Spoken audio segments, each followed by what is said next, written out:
एक बार फिर से आप सभी का स्वागत है। हम अध्ययन कर रहे हैं कुरिन्थियों के नाम पौलुस प्रेरित की पहली पत्रिका और अब समय है कि हम उसके 9वें अध्याय पहले वचन से आगे का अध्ययन करें। यहां पर पौलुस लिखते हैं, क्या मैं स्वतंत्र नहीं, क्या मैं प्रेरित नहीं, क्या मैंने यीशु को जो हमारा प्रभु है नहीं देखा, क्या तुम प्रभु में मेरे बनाए हुए नहीं? यदि मैं दूसरों के लिए प्रेरित नहीं तो भी तुम्हारे लिए तो हूं, क्योंकि तुम प्रभु में मेरी प्रेरिताई पर छाप हो। जो मुझे जांचते हैं उनके लिए यही मेरा उत्तर है। क्या हमें खाने पीने का अधिकार नहीं? क्या हमें यह अधिकार नहीं कि किसी मसीही बहन के साथ विवाह करके उसे लिए फिरें, जैसे अन्य प्रेरित और प्रभु के भाई और कैफा करते हैं? या केवल मुझ और बरनबास को ही अधिकार नहीं कि कमाई करना छोड़ें? तो यहां पर हम देखते हैं कि पौलुस पर बहुत सारे लोग दोष लगाते थे। उस समय पौलुस की सेवकाई पर बहुत सारे लोग दोष लगाते थे और उस समय पौलुस को सही प्रेरित भी नहीं मानते थे। बहुत सारे प्रभु के जो चेले थे उनमें से भी ऐसे लोग थे जो पौलुस पर विश्वास नहीं कर पा रहे थे शुरुआती दौर में। बाद में सभी ने पौलुस को एक्सेप्ट किया, क्योंकि पौलुस ने जितनी भी शिक्षाएं दी वो मसीह में होकर ही की। और उसका कारण ये था कि पौलुस जो था वो मसीही विश्वासियों को उत्पादित करने वाला था। शाऊल था, हमने पढ़ा है प्रेरितों के कार्य में। तो उन लोगों को इस बात का यकीन नहीं होता था कि जो व्यक्ति इतने सारे लोगों को सताता था, स्टीफन के वध में जिसका हाथ था, और जो मसीही विश्वासियों को पथरवा करके मार दिया करता था और उनको उत्पादित करने के लिए स्पेशल तौर पे एक जो है लेटर लिखवाने गया था, और ये बहुत ही ज्यादा इस प्रकार से हमारे पीछे पड़ा हुआ था।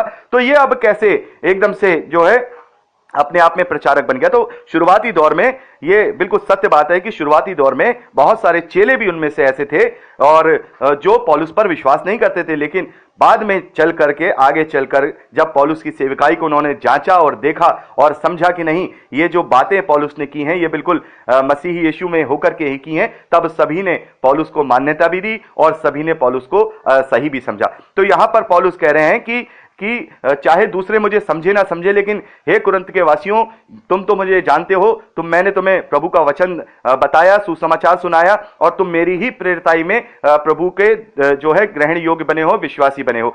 तो पौलुस यहाँ पे कहते हैं कि क्या हमें अधिकार नहीं है कि हम अन्य प्रेरितों की तरह या प्रभु के जो भाई हैं या जो कैफा यानी पतरस है उनकी तरह शादी विवाह करें? वो लोग भी तो शादियां करते हैं, लेकिन क्या केवल हमें ही अधिकार है कि हम सारे अपने काम धंधे छोड़ दें? क्या उन्होंने ऐसा छोड़ा? नहीं, लेकिन मैंने और बरनबास ने ये सारी चीजें छोड़ी हैं। तो पौलुस अपनी जो बातें हैं कलीसिया के प्रति, जो उनका जो दायित्व उन्होंने जो निभाया है, जो उनकी जिम्मेदारियां हैं, क्या क्या उन्होंने खोया है, वो सारी चीजें यहां पर वो लिख रहे हैं कि मैंने मसीह के लिए इस तरीके से अपने शादी भी नहीं की है। यहां पर वो कह रहे हैं कि मैं चाहता तो और प्रेरितों की तरह कर सकता था, लेकिन मैं मसीह के प्रचार में इतना धुनी हूं, मुझे ऐसी बुलाहट परमेश्वर ने दी है कि मैं इस चीज को भी नहीं देखता हूं, इस चीज को भी नहीं देखता हूं कि मुझे शादी करनी है। मैंने अपने आप को इस रीति से, इस प्रकार से प्रभु को समर्पित कर दिया है, मेरी बुलाहट यही है। तो हमें समझना होगा कि बहुत सारे मसीही लोग इस बात को नहीं समझ पाते हैं कि अलग अलग मसीही विश्वासियों के जो सेवक हैं, जो प्रभु के दास हैं, उनकी बुलाहट अलग अलग तरीके से होती है। हर एक की एक सी बुलाहट नहीं होती है। किसी को इस प्रकार की बुलाहट होती है कि वो सेल्फ डिपेंडेंट होकर के उसके पास इतना सब कुछ होता है पहले से ही कि वो प्रभु के लिए सब कुछ समर्पित कर देता है, अपना धन, अपना मन, अपना तन पूरा ही। उसकी बुलाहट इस प्रकार से होती है। किसी की बुलाहट इस प्रकार से होती है कि वो कलीसिया के सपोर्ट से आगे परमेश्वर के कार्य करता है, सब मिलजुल के कार्य करते। किसी की बुलाहट ऐसी होती है कि वो बड़ी कलीसिया का जाकर के अगुवा नियुक्त हो जाता है और उसकी जो तनख्वाह है उस कलीसिया की मिनिस्ट्री से उसे मिलती रहती है। तो हर एक व्यक्ति की बुलाहट अलग अलग होती है। तो हम ये कहें कि पौलुस की बुलाहट को अगर हम पतरस की बुलाहट से जोड़ें तो ये सही नहीं होगा, या किसी अन्य चेले की बुलाहट को किसी दूसरे तरीके से जोड़े तो ये सही नहीं होगा। प्रभु ने इतने सारे चेलों को ही क्यों नियुक्त किया, एक चेला क्यों नहीं नियुक्त किया? क्योंकि प्रभु ये हमें संदेश देना चाहते हैं, कलीसिया को संदेश देना चाहते हैं कि मेरे जो प्रचारक हैं, मेरे लिए जो कार्य करने वाले जो प्रेरित हैं, उनकी बुलाहट अलग अलग तरीके से होगी। तो एक बुलाहट को दूसरी बुलाहट से नहीं जोड़ना चाहिए। बहुत सारे लोग इस बात को समझ नहीं पाते हैं। इस 9वें अध्याय को बहुत सारे लोग अलग अलग तरीके से पेश करते हैं। जो लोग कलीसिया के सपोर्ट पे अपनी मिनिस्ट्री को चलाते हैं, वो लोग इस 9वें अध्याय को उनके बीच में लेके आते हैं ताकि वो ये ना समझे कि हम जो कर रहे हैं वो गलत है। और जो लोग जो मसीह के जो कलीसिया के सपोर्ट से कलीसिया चला रहे हैं और जो लोग अपनी सेल्फ डिपेंडेंट कलीसिया चला रहे हैं, वो लोग उन लोगों को बुरा कहते हैं कि ये बात गलत है, देखो हम भी तो सेल्फ डिपेंडेंस कलीसिया चला रहे हैं और हम तो किसी से कुछ मांगते नहीं है, हम तो किसी से सपोर्ट करते नहीं है, वो लोग देखिए मांग रहे हैं, तो वो एक दूसरे को दोष लगा रहे हैं। इसी नवे वचन को वो अलग अलग तरीके से पेश करते हैं। तो मसीही विश्वासियों को समझना होगा हर एक व्यक्ति की जो मसीह में जो बुलाया गया है प्रचार के लिए, उसकी बुलाहट अलग अलग तरीके से है। मैं आपको एक उदाहरण देना चाहता हूं। मान लीजिए किसी गरीब व्यक्ति को, जिसकी अपनी जो मजदूरी करने वाला हो, जो रोज कमाता हो, रोज खाता हो, एक व्यक्ति वो है और एक व्यक्ति वो है, जैसे मान लीजिए धीरू भाई अंबानी जैसा कोई बड़ा ही धनी व्यक्ति है। ये दो व्यक्ति, बड़े ध्यान से सुनिएगा, ये दोनों व्यक्ति है। तो क्या परमेश्वर, क्या प्रभु यीशु मसीह केवल धनी व्यक्तियों को ही सेवकाई के लिए बुलाएगा या फिर उस गरीब व्यक्ति को भी सेवकाई के लिए बुलाएगा? यहां पर हम देखते हैं कि हम दोनों तरीके से देखते हैं कि परमेश्वर अपने कार्यों के लिए किसी की भी बुलाहट कर सकते हैं। तो मान लीजिए किसी बहुत धनी व्यक्ति को परमेश्वर ने अपने कार्यों के लिए बुलाया है, तो अब उसकी सेवकाई कैसी होगी? उसकी सेवकाई ये होगी, वो तन मन और धन से पूरी रीति से परमेश्वर में समर्पित हो जाएगा, जैसे पौलुस हुआ है। पौलुस की प्रतिष्ठा बहुत है, वो फरीसी है, वो उसका बहुत बड़ा पद है, उसने अपना सब कुछ परमेश्वर के लिए निछावर कर दिया, यहां तक कि उसने शादी भी नहीं की।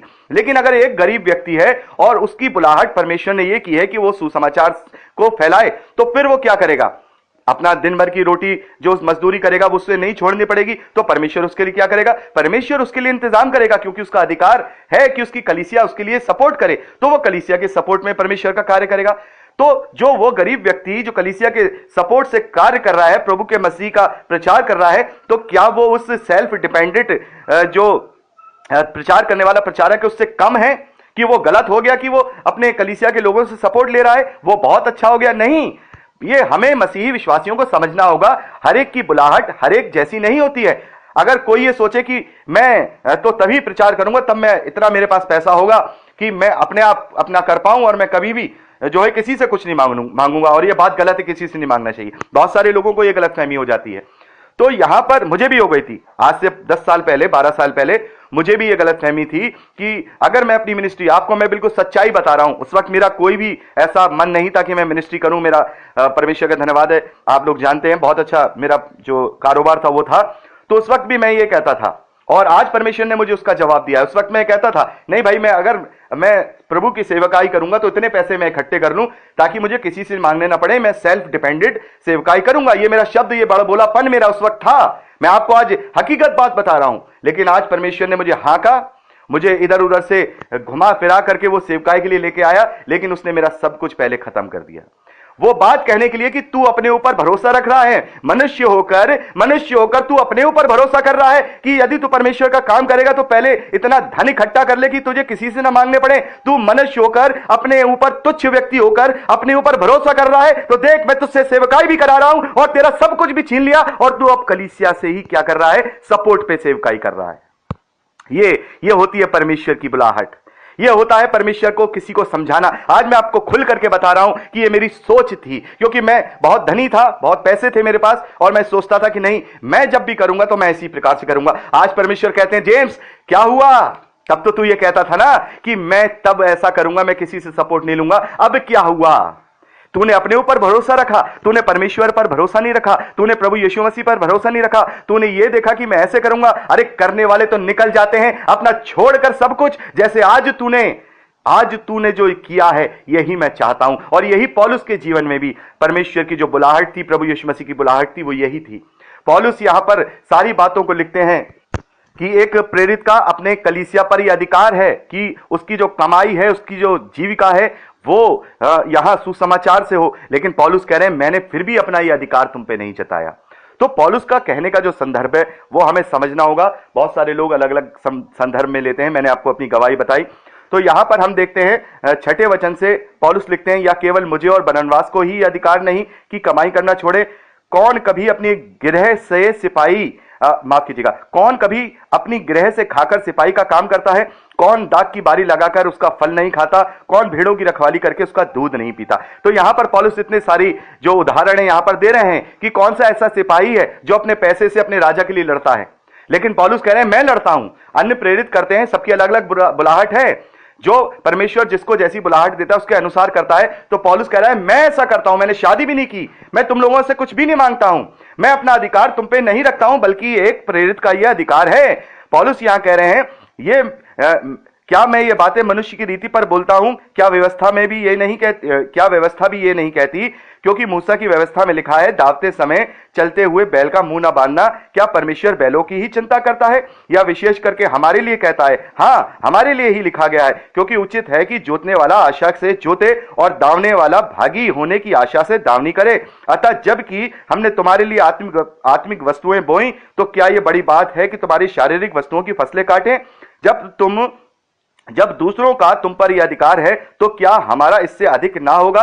परंतु हम यह अधिकार काम में नहीं लाए, परंतु सब कुछ सहते हैं कि हमारे द्वारा प्रभु के सुसमाचार में कुछ रुकावट ना हो। तो पौलुस ये कह रहे हैं कि हमने इस अधिकार को, जो एक सेवक का अधिकार अपनी कलीसिया के प्रति है कि वो उससे अपना सपोर्ट ले, हमने ये अधिकार नहीं मांगा है, और हमने हर रीति से चाहा है कि उसके सुसमाचार के जो प्रचार की रुकावट है वो ना हो। क्या तुम नहीं जानते कि जो मंदिर में सेवा करते हैं वह मंदिर में से खाते हैं, और जो वेदी की सेवा करते हैं वह वेदी के भागी होते हैं? इसी रीति से प्रभु ने भी ठहराया है कि जो लोग सुसमाचार सुनाते हैं उनकी जीविका सुसमाचार से हो।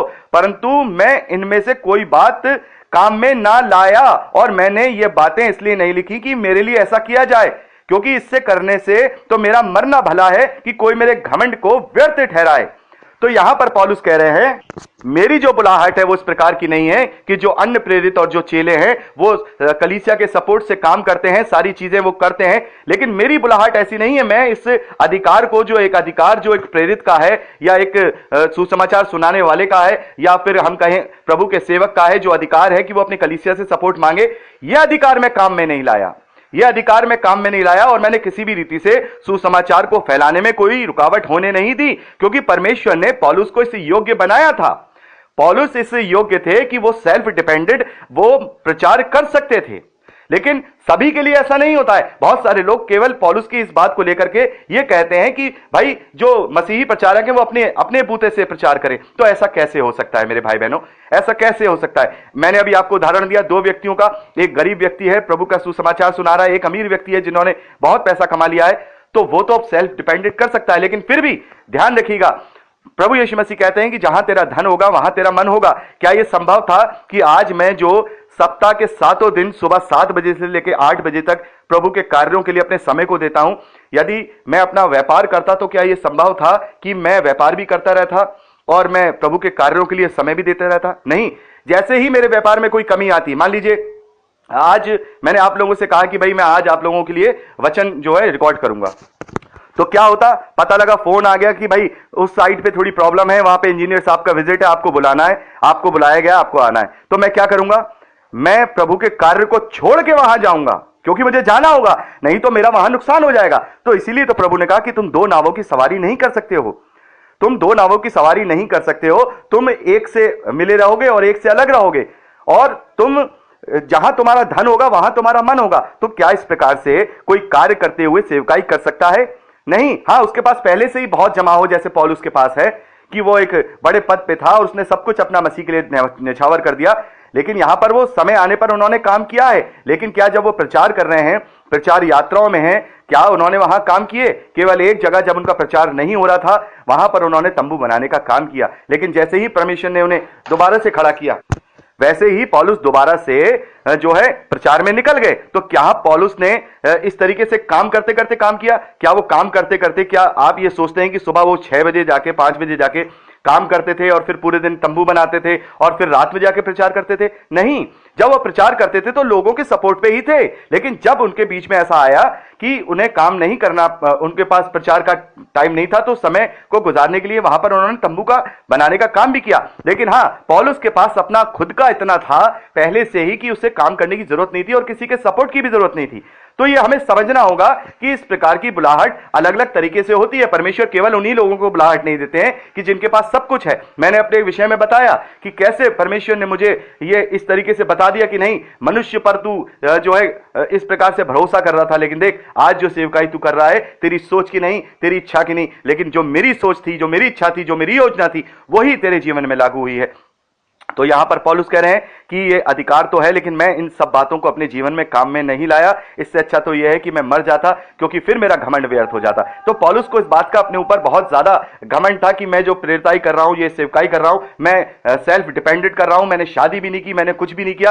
तो वो इस चीज को खोना नहीं चाहते थे, इस पद को, इस चीज को वो जो है खत्म नहीं करना नहीं चाहते थे। और पौलुस कह रहे हैं, चाहता तो मैं ये सारी चीजें तुमसे मांगता, जैसे अन्य प्रेरित और अन्य चेले जो है करते हैं। उन्होंने विवाह भी किए और वो अपने अधिकार का इस्तेमाल भी करते हैं। तो यहां पर पौलुस कहते हैं, यदि मैं सुसमाचार सुनाऊं तो मेरे लिए कुछ घमंड की बात नहीं, क्योंकि ये तो मेरे लिए आवश्यक है कि मैं सुसमाचार आवश्यक है। यदि मैं सुसमाचार ना सुनाऊं तो मुझ पर यह हाय, क्योंकि यदि अपनी इच्छा से करता हूं तो मुझे मजदूरी मिलती है, और यदि अपनी इच्छा से नहीं करता तो भी भंडारीपन मुझे सौंपा गया है। तो यहां पर पौलुस कह रहे हैं कि मुझे इसी प्रकार की सेवकाई प्रभु यीशु मसीह के द्वारा दी गई है, और मैं ऐसे ही करूंगा। मैं तुमसे कुछ भी नहीं मांगता हूं, मैं तुमसे कुछ भी नहीं चाहता हूं। और यहां पर पौलुस अपनी सेवकाई के जो गुण हैं, जो उनके अंदर जो पाए जा रहे हैं, वो सारे उस कलीसिया को वहां शेयर कर रहे हैं, ताकि वो समझ पाए कि किस रीति से पौलुस ने उनके बीच में रह करके सेवकाई की है। तो यहां पर मैं चाहूंगा कि अगली रिकॉर्डिंग में हम 16वें वचन से आगे का अध्ययन शुरू करें और अच्छी तरह से इस बात को डिस्क्राइब करें। प्रभु आपको आशीष दे। Praise Lord.